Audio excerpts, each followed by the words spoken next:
Hey everyone, this is Tim from Your Six Tech. Today in this video, I'm going to show you how to change the transitions in OBS on your PC. So if you're live streaming and you want cool transitions, well, you can go ahead and do this easily.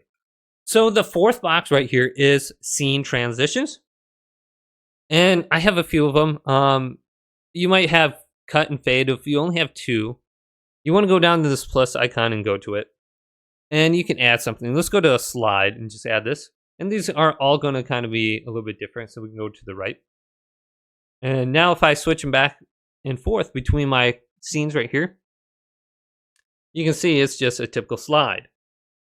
Now if we go on over to a different one, let's go to like Luma Wipe. Check that one out and go back and forth. It's the same thing kind of. But you have the duration right here. If you want to go and make this a little bit longer, let's do 1000 milliseconds. You can see it takes a lot longer. So we can look through here. And then if we go to something called Stinger, let's go to the plus icon, Stinger. Go to this, Stinger 2. We can actually add a video file in here. So I got a bunch of different video files in here. Let's go to this video. I don't know what it is.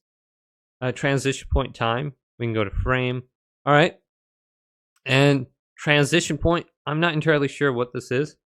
But we can go to this. Let me just go and try this out. Let's add 6 milliseconds. And move on down. And audio fade style. Okay.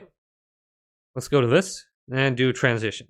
Now the problem is if your video file is really, really long, it's going to continue to play. So it looks like it's just me live streaming at one point. So this could be like a 10-minute video.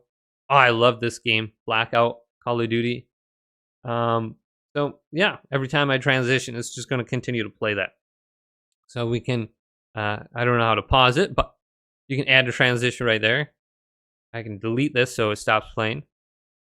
So that is how you can get a custom transition in OBS. But hopefully this video did indeed help you out. If it did, leave it a big thumbs up and subscribe to my channel down below for more tech videos coming up next on Your Six Tech.